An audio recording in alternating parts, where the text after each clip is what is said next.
오늘은 오카노 목사님 다락방 교재 야고보서죠. 14과 길이 참으라 라는 제목을 가지고 야고보서 5장 5절부터 12절까지 말씀을 좀 살펴봤으면 좋겠습니다.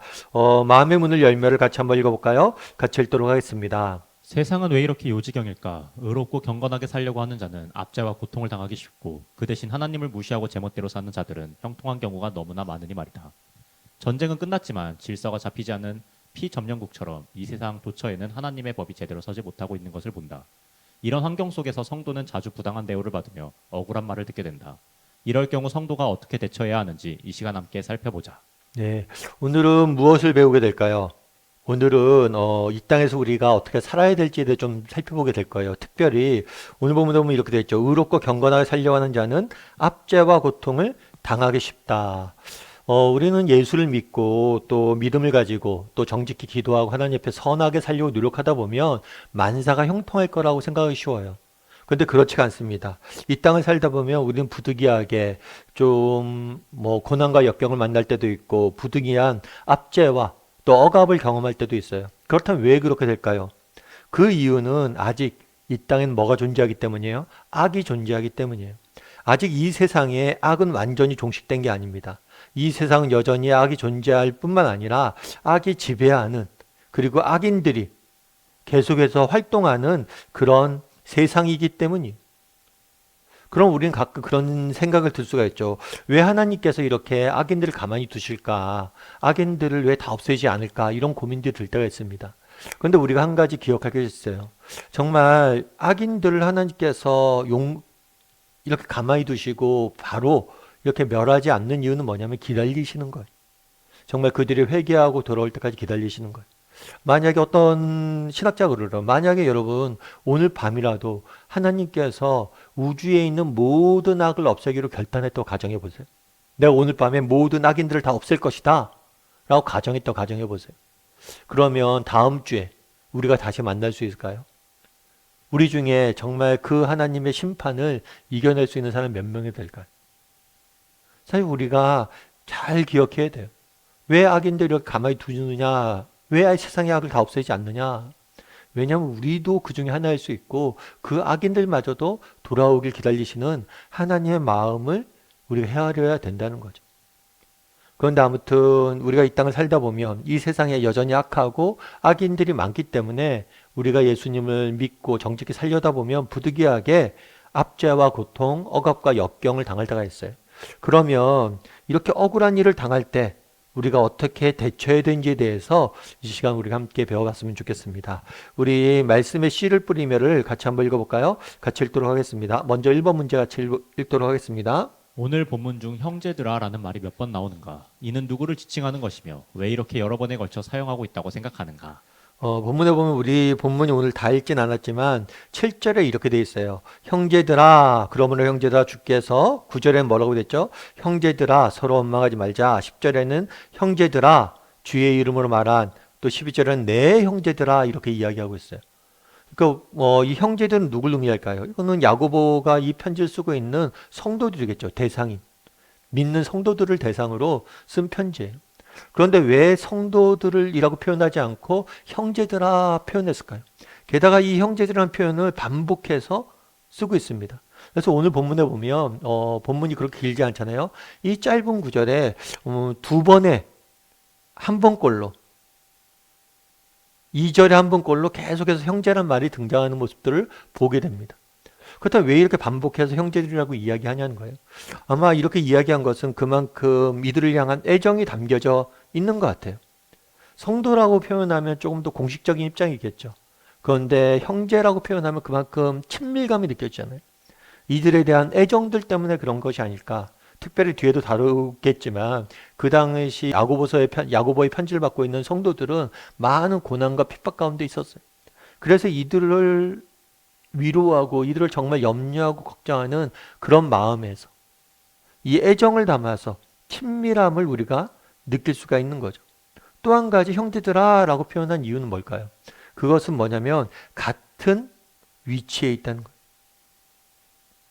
내가 선생과 제자로서가 아니라 함께 너희와 함께 신앙을 지키는, 함께 너희와 고난을 당하고 너희와 함께 아파하는 사람으로서 내가 이런 권면을 한다는 거예요.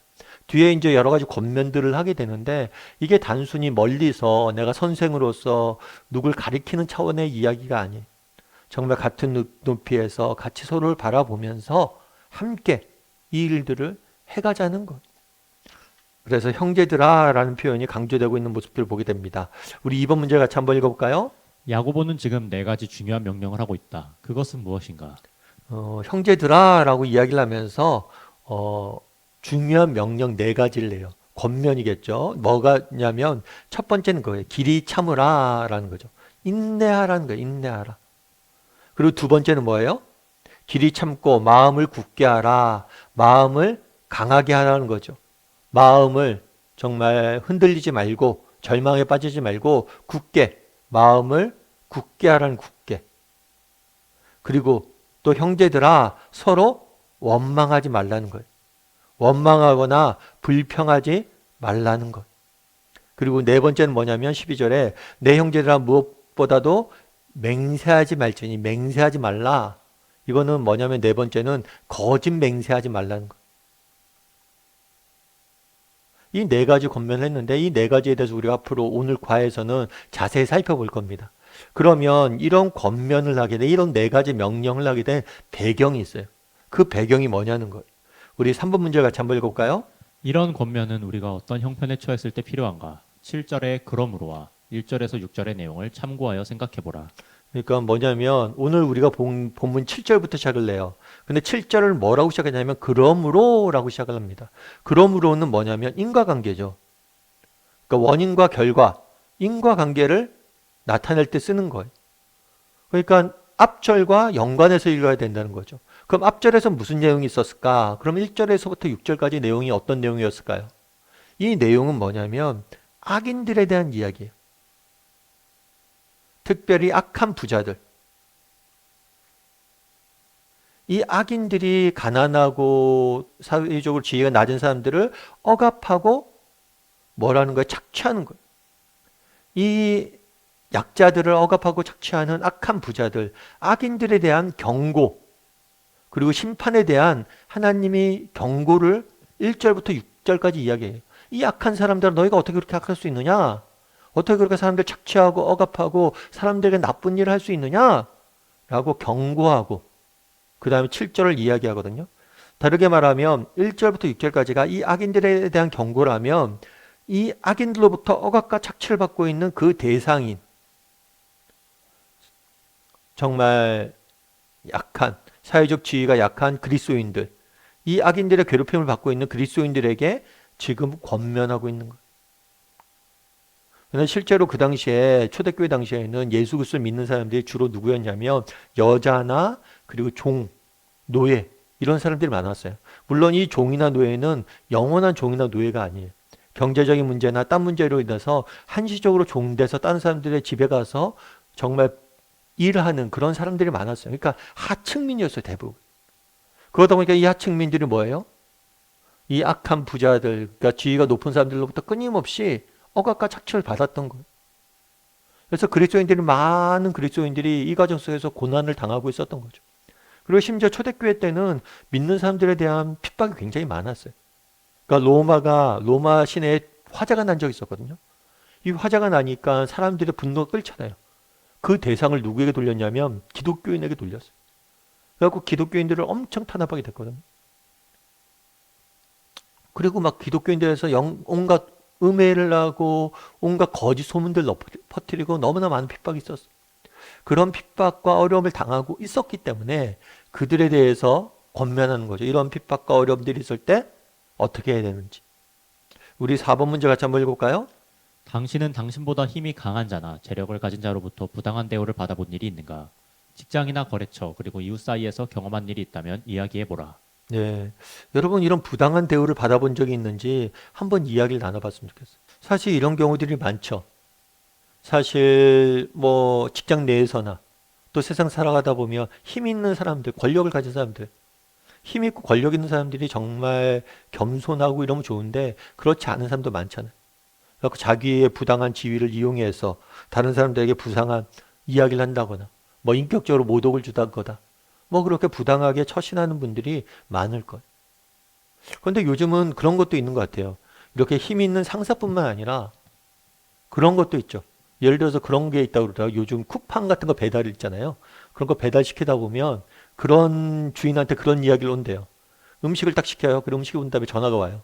음식값 공짜로 해주면 내가 립을 잘 써주겠다고. 그리고 주인이 그럼 안 한다고 그러면 뭐예요? 일부러 악플 달고 막.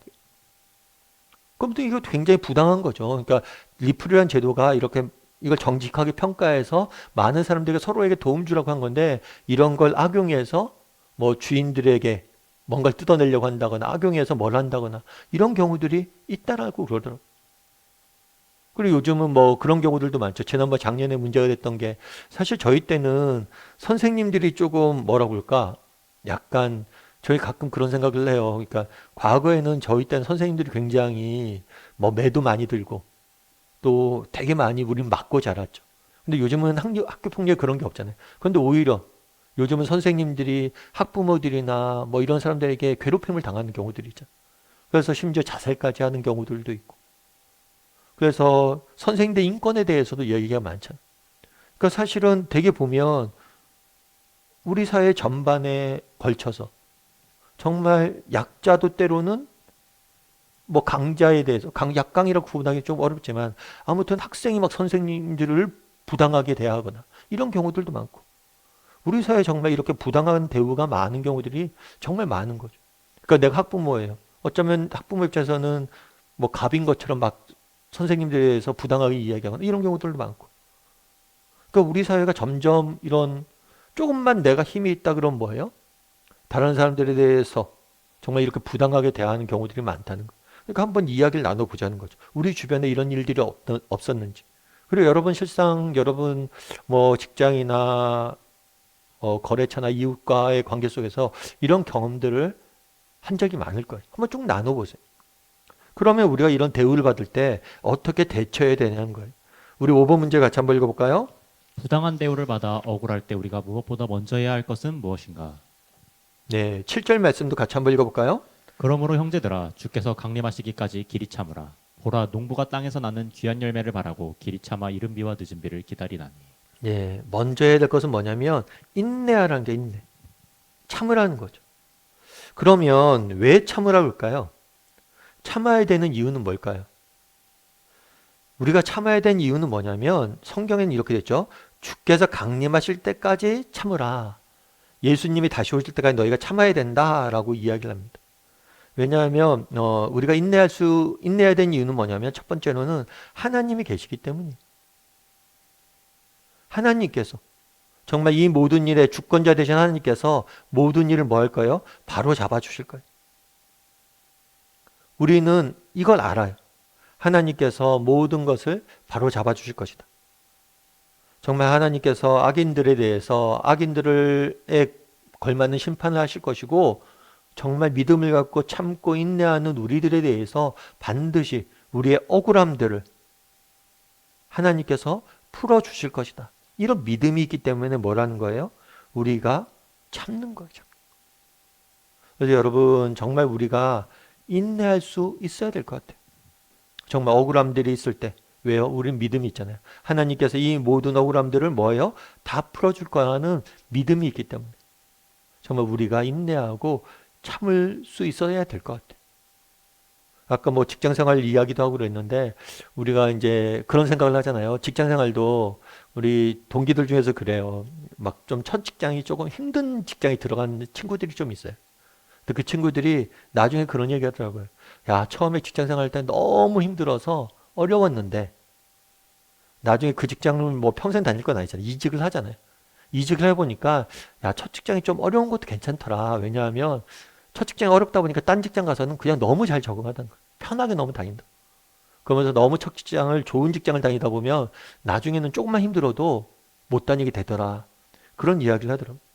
사실 우리가 인내하는 게 정말 무의미하지 않다는 거예요. 하나님께 때로는 우리에게 억울한 일도 당하게 하실 적도 있는데 그때 참으라는 거예요. 인내하다 보면 하나님께서 왜 이런 것들을 경험하게 하셨고 왜 이런 것들을 하게 하셨는지 다 아시고 갚아주실 거라는 거예요. 그래서 우리가 하나님을 믿기 때문에 하나님의 주권을 의지하기 때문에 참는 거죠. 두 번째로 인내하라고 하는 이유는 뭐냐면 악에 맞서다가 우리가 뭐가 되는 경우가 있어요? 악을 맞서는 경우가 있어요. 다르게 얘기하면 악에 맞서다가 우리가 스스로 악에 물들 때가 있다는 거예요. 그래서 우리가 조심하라는 거예요. 억울한 일을 당했어요. 그래서 이 억울한 일을 당해서 너무 화가 나서 뭐라는 거예요? 그 억울한 일을 풀기 위해서 내가 하다 볼 때 또 우리도 뭘 할 수가 있는 거예요? 또 우리도 그 사람들과 똑같은 사람이 될 수 있다는 거. 이런 부분에서 우리가 조심하긴 해야 되는 것 같아요. 우리도 가끔 그런 경우가 있잖아요. 항의 전화 같은 거 할 때가 있잖아요. 뭐 서비스 세차가 문제가 생겨서 전화하다 보면 이것 좀 고쳐주세요. 근데 안 된다고 그러잖아요. 근데 내가 생각하기에 안 되는 이유를 모르겠어요. 해줄 수 있을 것 같은데 그런데 계속 안 된다고 그러면 뭐예요? 잘못하면 화내고 그러고 막 얘기하고 되는데 나중에 그런 생각 들잖아요. 그 전화 받는 사람들 매뉴얼로 따라 하는 거잖아요. 매뉴얼로 따라서 하니까 그 사람도 해줄 건 없거든요, 사실은요. 그러다 보면 괜히 그 사람한테 되지도 않는 화를 내고. 그러니까 내 감정을 푸는 경우들도 있거든요, 그러다 보면. 그래서 우리가 조심해야 될 게 뭐냐면 악에게 대응하다가 우리가 악을 범할 수도 있다. 우리가 정말 감정적으로 우리의 감정을 해소한다거나 뭐를 다른 악에 대해서 우리가 대처하다가 우리 스스로가 범죄할 수 있기 때문에 우리가 조심해야 될 필요가 있어요. 그리고 또 한 가지는 뭐냐면 지혜가 필요하기 때문이에요. 우리 세상은 악하잖아요. 악한 세상이에요. 부당한 대우를 받아요. 그렇다고 뭐 어떡하나. 내가 직장 내에서 부당한 대우를 받았어요. 그럼 당장 그렇다고 사표를 낼 수는 없잖아요. 사표를 내고 딴 직장 가도 딱 직장에도 부당한 대우를 많이 받잖아요. 부당한 대우를 받은 것들에 대해서 우리가 맞설 때 지혜가 필요한 거예요. 물론 인내하라고 해서 아무 일도 하지 말라는 게 아니에요. 우리가 이러한 부당한 세상을 바꾸어가기 위해서 노력을 해야 돼요. 이 세상에 정의를, 공의를 세워가기 위해서 노력을 해야 돼요. 그런데 그때 정말 필요한 게 뭐예요? 지혜라는 거예요. 정말 부당한 사람들에 대해서 우리가 대처할 때 정말 지혜롭게 대처할 수 있어야 되는데 그러기 위해서는 인내가 좀 필요해요. 좀 참아야 된다. 무엇보다도 우리가 인내할 수 있는 건 뭐예요? 하나님께서 뭘 하실 것이다? 이 모든 것을 바로 잡아주실 것이다. 주의 강림하실 때까지 하나님의 주권을 우리가 알기 때문에 내 억울함을 아시고 하나님께 풀어줄 건 아니라는 믿음을 가지고 인내할 수 있어야 된다라고 이야기합니다. 그리고 베드로전서 2장 18절부터 20절까지는 이런 식으로 얘기해요. 한번 같이 읽어볼까요? 사환들아 범사에 두려워함으로 주인들에게 순종하되 선하고 관용하는 자들에게만 아니라 또한 까다로운 자들에게도 그리하라. 부당하게 고난을 받아도 하나님을 생각함으로 슬픔을 참으면 이는 아름다우나 죄가 있어 매를 맞고 참으면 무슨 칭찬이 있으리요. 그러나 선을 행함으로 고난을 받고 참으면 이는 하나님 앞에 아름다우니라. 네. 사환들아라는 거 사환은 이제 종이에요. 종인데 이건 영원한 종이 아니라 임시적으로 일시적으로 종사를 하는 경우가 있어요. 마치 직장처럼. 그런데 이 사람들이 이야기하는 게 뭐냐면 주인들에게 순종해라 라고 이야기를 해요. 근데 우리가 섬기는 사람들 중에는 악한 사람도 있고 선한 사람도 있어요. 그런데 이 사람이 나한테 잘해줘요? 그럼 나도 잘해줘요. 선을 선으로 대하고 악을 악으로 대한다면 너희가 그 사람과 차이가 뭐가 있냐는 거예요. 악한 주인한테도 뭐예요? 너희가 여전히 동일하게 악한 주인이나 선한 주인이나 동일하게 너희가 선으로 대할 때 이때 칭찬이 있고 이럴 때 상급이 있다는 거예요. 여러분 그렇죠. 부당한 대우를 받아요. 부당한 대우를 하는 그런 악인이 있어요. 그 사람한테 우리가 악하게 대하는 건 세상 사람들 누구나 한다는 거예요. 맞서고 욕하고 그런 건 누구나 한다는 거예요. 근데 그리스도인으로서 너희가 어떻게 그들을 맞이하는 게 지혜로운지 그리고 하나님 앞에 칭찬받을 만한 것이 무엇인지 돌아보라는 거예요. 그래서 악도 뭘로 갚을 수 있는 선으로 갚을 수 있는 사람이 되면 더 하나님이 주시는 칭찬이 크지 않겠냐라고 이야기하는 거죠. 그래서 첫 번째 권면하는 건 뭐냐면 인내예요. 인내.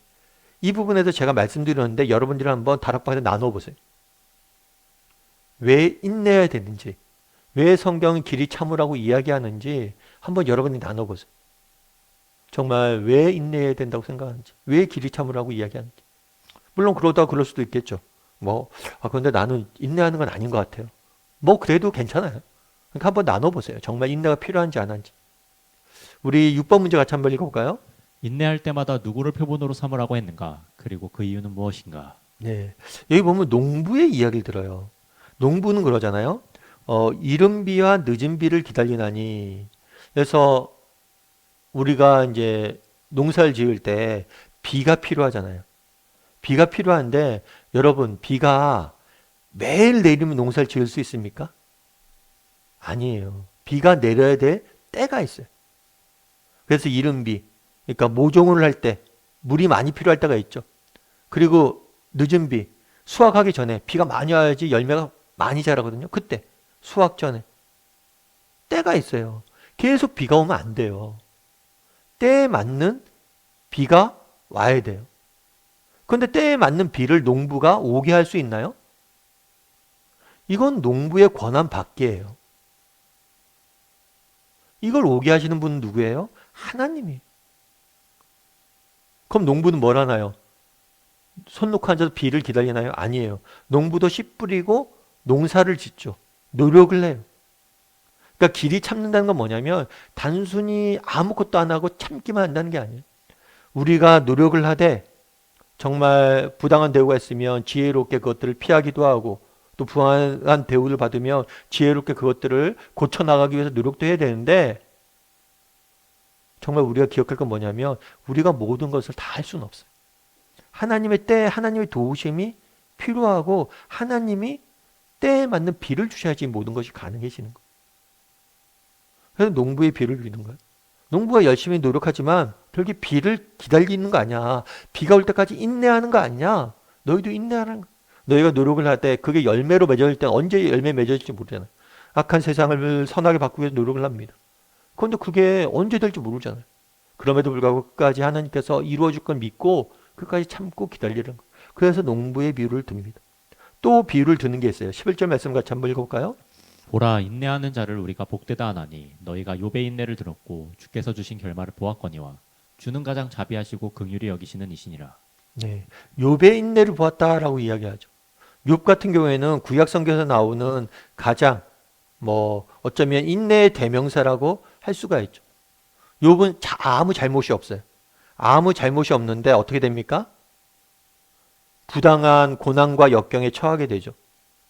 그래서 고난과 역경에 처해서 모든 것을 잃어요.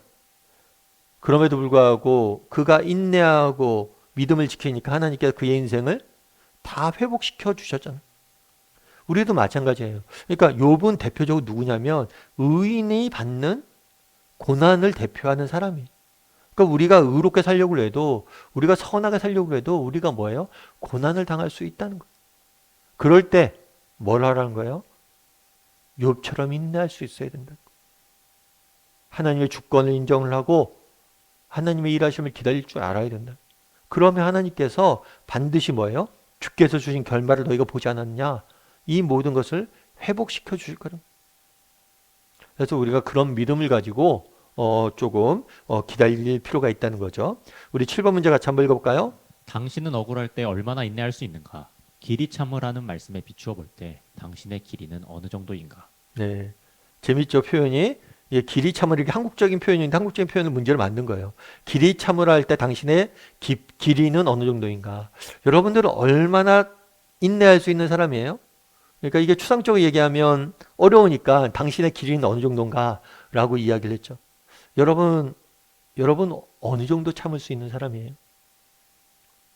여러분 회초리 문화 아시죠? 제가 종종 이야기를 드리는데 회초리, 옛날 어른들은 아이가 잘못하면 회초리로 때렸어요.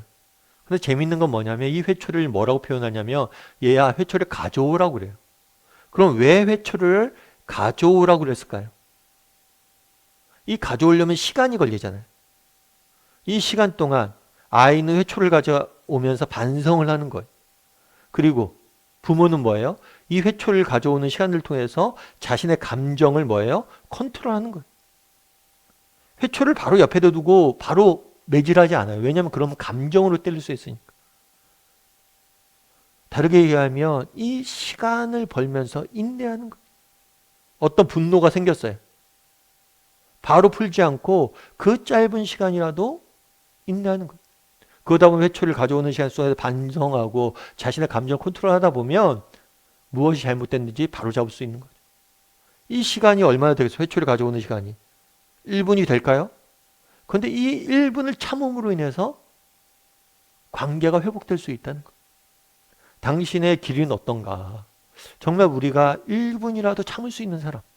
어떤 화가 났을 때, 분노했을 때, 정말 어떤 부당한 대우를 남았을 때 바로 내가 반응 보이지 않고 1분이라도 참고 내 마음의 미움을 담아둘 수 있는 사람. 그런 사람이 되는 것도 되게 중요하다고 생각해요. 그래서 자신은 얼마짜리 사람인지, 몇 분인지. 또 어떤 사람은 그런 얘기도 하시더라고요. 그래도 목사님, 예수님이 십자가에 죽으시고 부활하셨잖아요. 고난을 당해도 3일 지나니까 부활의 영광이 있었잖아요. 그래도 늘 3일만 자기는 그래서 기다리려고 한다고.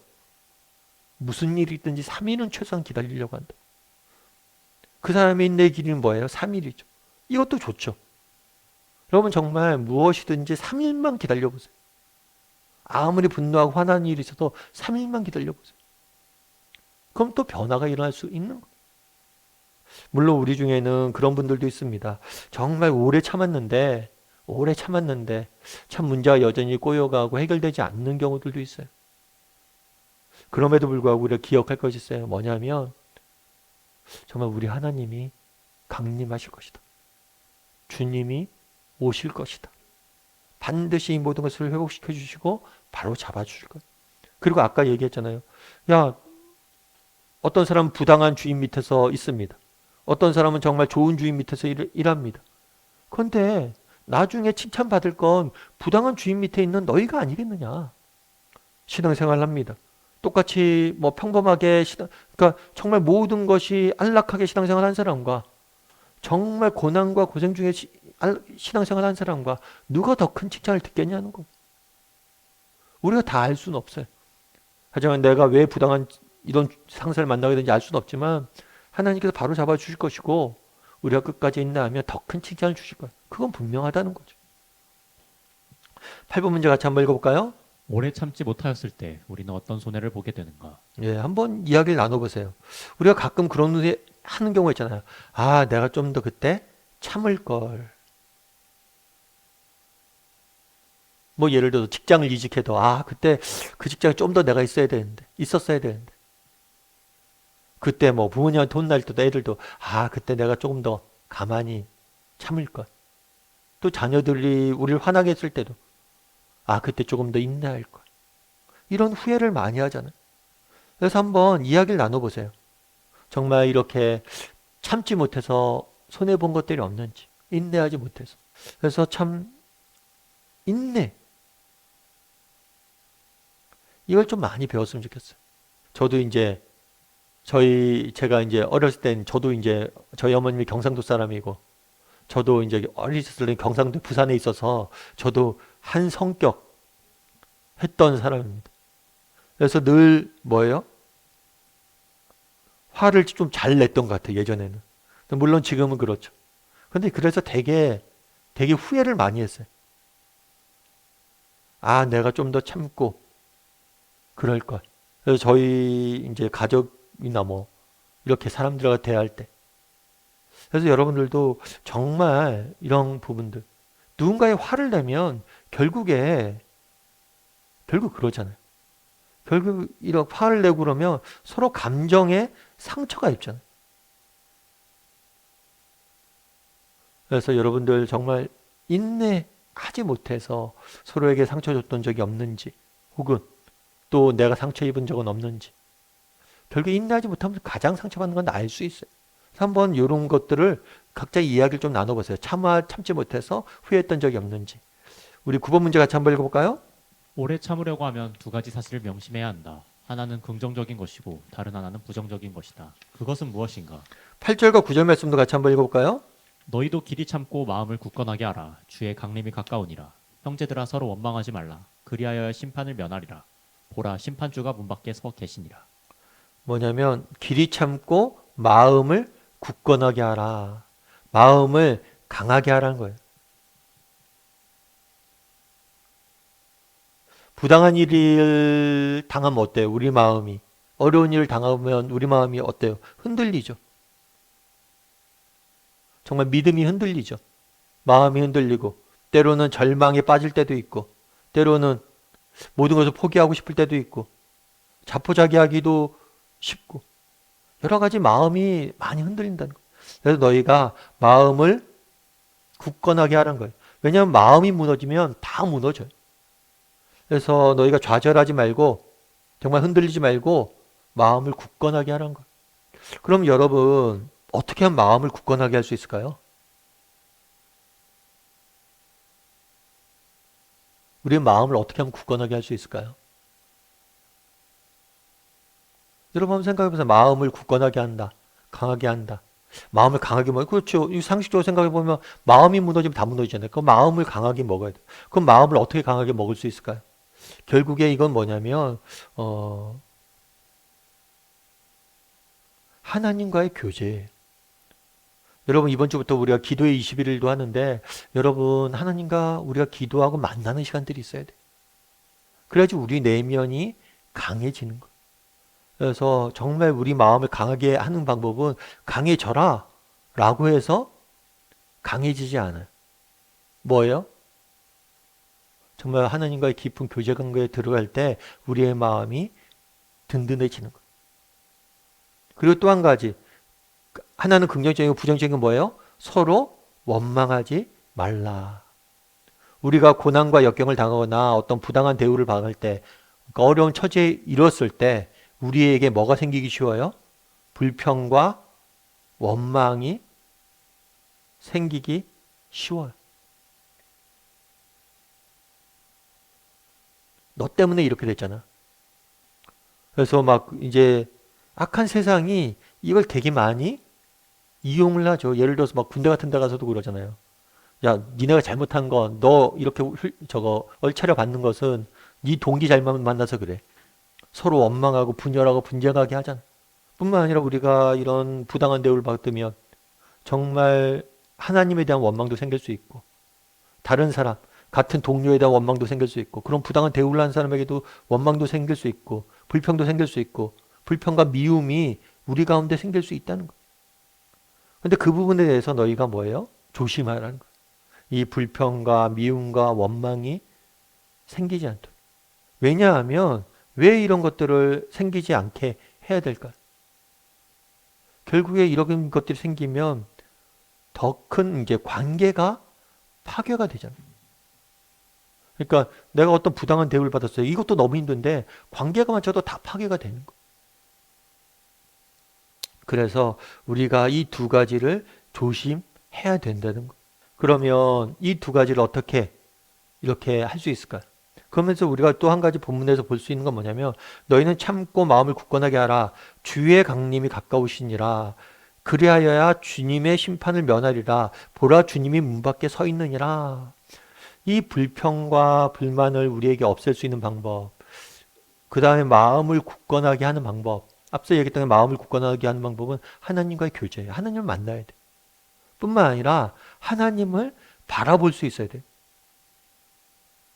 계속해서 지속해서 뭘 이야기하냐면 주님이 가까웠다, 문 밖에 서 있다. 그러니까 하나님이 이 모든 것을 바로 잡아줄 거라는 그 사실을 믿고 그걸 확신했을 때 우리는 뭐예요? 정말 마음이 강해지는 거예요. 어떤 목사님이 이것들을 어떤 비유로 들냐면 이런 비유를 들었다고. 운동장에 있어요. 운동장에 있는데 불량배들이 나타났어요. 불량배들이 나타나서 자기를 괴롭혀요. 그런데 저기서 저기서 보니까 운동장 끝에서 나의 모습을 보고 선생님이 오는 거예요. 그럼 여러분 어때요? 불량배들이 있지만 나에게 뭐 경찰이나 선생님이 다가오고 있으면 어때요? 마음이 편안해지죠. 왜요? 이제 곧 해방되니까. 누가 날 괴롭혀요. 그런데 그 뒤에 경찰이 서 있어요. 가까이 오고 있어요. 그럼 뭐예요? 내 마음 평안을 얻죠. 마음이 담대해지는 거죠. 그런 것처럼 정말 우리 주님 멀지 않고 가까이 있다는 거. 문 앞에 있다는 거. 그러니까 고난과 우리에게 역경이 있어요. 그런데 이 고난과 역경, 이 부당한 대우가 일시적이고 임시적이란 것을 잊지 말아야 된다는 거. 그걸 늘 기억해야 된다. 그래서 우리가 처음에 지금까지 몇 가지를 배웠냐면 세 가지를 배웠죠. 첫 번째, 인내를 해야 된다. 두 번째는 마음이 흔들지 않게 강하게 해야 된다. 그리고 세 번째는 서로 원망하지 말아야 된다. 이렇게 이야기를 하죠. 이거 실제로 여러분도 한번 생각해 보세요. 정말 이런 경우도 있을 때 우리 마음에 미움과 불평, 원만이 쌓인 적은 없는지. 우리 히브리서 11장 13절 똑같아요. 그 후에 자기 원수들을 자기 발등상에 되게 하실 때까지 기다리시다니. 자기 원수들을 자기 발등상이 되게 하신다. 이건 뭐냐면 심판하실 거란 거. 그러니까 하나님이 다 바로잡아 줄 거란 것을 바라보라는 거죠. 우리 10번 문제를 같이 한번 읽어볼까요? 부당한 대우를 받기 쉬운 형편일수록 우리의 언행은 더욱 정직하고 과장이 없어야 한다고 권면하고 있다. 12절을 가지고 이것을 설명하라. 한번 12절도 읽어볼까요? 내 형제들아 무엇보다도 맹세하지 말지니 하늘로나 땅으로나 아무 다른 것으로도 맹세하지 말고 오직 너희가 그렇다고 생각하는 것은 그렇다 하고 아니라고 생각하는 것은 아니라 하여 정죄받음을 면하라. 네. 무엇보다도 맹세하지 말라라는 것에 있어서는 거짓 맹세하지 말라는, 그냥 맹세가 아니라. 그래서 우리가 부당한 대우를 받을 때, 부당함에 처했을 때, 고난과 역경에 처했을 때 뭘 하는 거예요? 이런 것들을 했을 때 우리가 어떻게 되냐면 내 자신을 보호하려고 하잖아요. 내 자신을 보호하려고 하다 보면 우리가 거짓말을 하거나 거짓된 방법으로 이것들을 모면하고자 하려고 할 때가 있다는 거예요. 그러니까 이 거짓과 타협으로 이 위기를, 어려움을 극복하려고 하는 경우가 있다는 거예요. 그런데 그러면 안 된다는 거예요. 왜요? 그러니까요, 세상이 왜 이렇게 우리에게 부당한 대우를 합니까? 부당한 대우를 하는데 나도 똑같이 그들과 똑같이 행동한다면 너희랑 세상과 차이가 어디 있냐는 거예요. 우리가 그리스도인으로서 세상과는 차이가 있어야 되죠. 그래서 우리도 유혹에 빠지기 쉽습니다. 어떤 유혹이요? 거짓 맹세 유혹이. 거짓된 방법이나 거짓말을 통해서 위기를 모면하고 넘고 싶어져 하는 것들이 있는 거예요. 그랬을 때 그것들을 조심하라고 성경은 권하고 있는 거죠. 우리 삶의 열매를 거두면 같이 한번 읽어볼까요? 오늘 공부한 내용 중 깊이 깨달은 말씀이 무엇인지 각자 한 가지씩 나누도록 하자. 예. 오늘 이제 우리가 살다 보면 부당한 대우를 받을 때가 있어요. 그러니까 우리가 악한 세상에 살기 때문에 이때 우리가 어떻게 되냐에 대해서 다뤘죠. 첫 번째 뭐라고요? 인내하라고 그랬어요. 두 번째 마음을 지키라. 세 번째 서로 불평하지 마라. 네 번째 뭐예요? 거짓 맹세하지 마라. 이 네 가지 요소에 대해서 배웠는데 이 네 가지 요소 중에서 정말 여러분 한번 쭉 나눠보세요. 정말 왜 인내해야 되는지, 왜 마음을 굳건하게 하는 게 중요한지, 어떻게 하면 마음을 굳건하게 할 수 있는지, 또 왜 서로에게 불평하지 않는 게 중요한지, 어떻게 우리가 안 할 수 있는지, 또 거짓 맹세, 왜 거짓 맹세하면 안 되는지, 또 어떻게 하면 이것들 거짓 맹세 안 할 수 있는지 쭉 나눴는데 이 중에 특별히 와닿았던 거나 그런 것들이 무엇인 좀 이야기를 나누고 이번 다락방을 좀 했으면 좋겠습니다. 그래서 여러분들이 오늘 다락방은 굉장히 실질적인 이야기죠. 삶 가운데 우리가 많이 경험한 그런 경험들 가운데 우리가 어떻게 하는 것이 지혜로운 방법인지 이 네 가지 외에도 여러분들이 정말 세상 속에 살아가면서 어떻게 이런 부당하고 악한 것들을 이겨낼 수 있을지에 대해서 서로의 지혜를 좀 나누고 서로 위로하고 권면하고 함께 기도하는 그런 시간들 가지면 좋을 것 같습니다.